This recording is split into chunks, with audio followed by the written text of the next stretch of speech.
कृती क्रमांक 4 मधील 6वे उदाहरण चला पाहूया. एका पुस्तकाची किंमत 249 रुपये आहे. सोहमने पुस्तक विक्रेत्याकडून या पुस्तकाच्या 500 प्रती विकत घेतल्या तर त्या पुस्तकांसाठी त्याला किती रुपये द्यावे लागतील.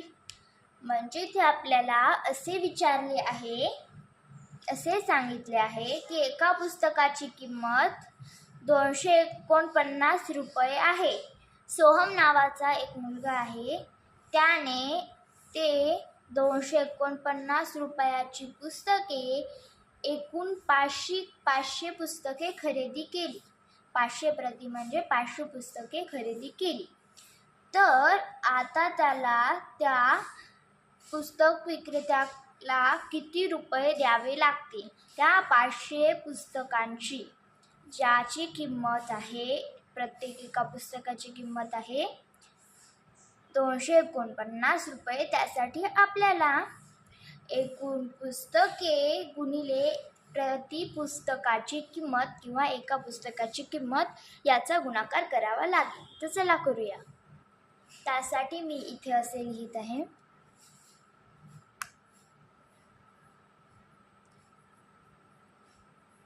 एकूण पुस्तके बरोबर 500.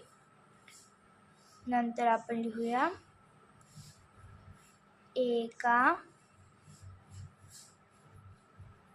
पुस्तकाची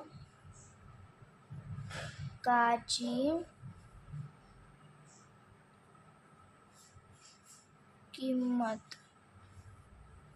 बरोबर गुणाकार करायचा आहे आपल्याला 249. तर चला आता गुणाकार करूया.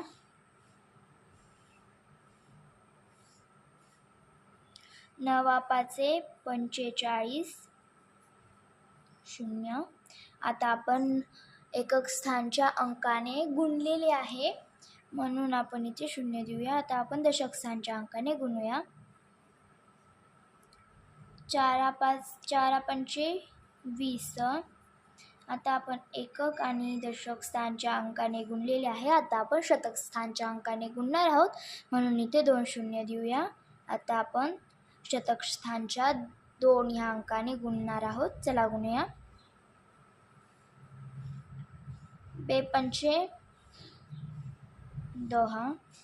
तर चला आता आपण याची बेरीज करूया आणि उत्तर काढूया या गुणाकाराचे.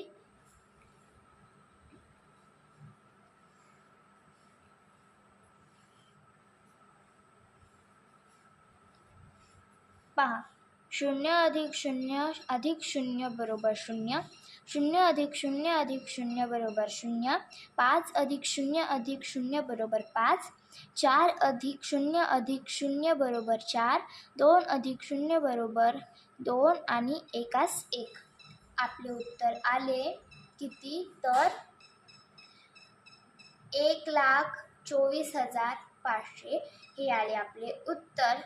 तर चला हे उत्तर आपले कशाचे आले आहे तर एकूण पुस्तकांची किंमत. चला इथे आपण लिहूया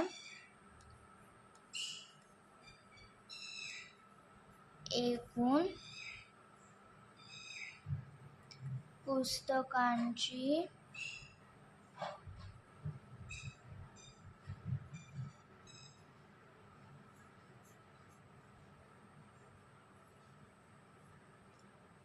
किंमत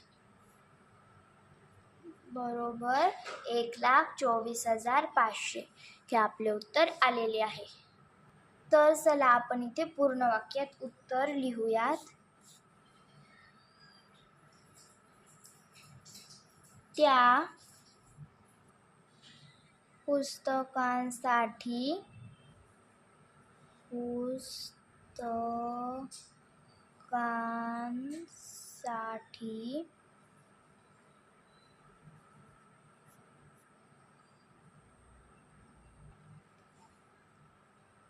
त्याला म्हणजेच सोहमला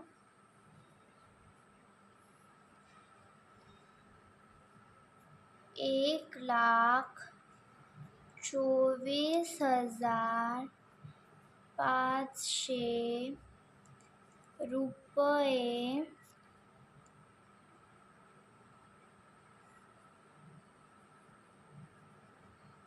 द्यावे लागतील. अशा प्रकारे आपण कृती क्रमांक 4 मधील शेवटचे उदाहरण म्हणजेच की 6वे उदाहरण सोडवलेले आहे आणि अशा प्रकारे आपली कृती क्रमांक 4 इथे संपलेली आहे. आता आपण कृती क्रमांक 5 पाहूया, जी की पुढच्या पानावर आहे.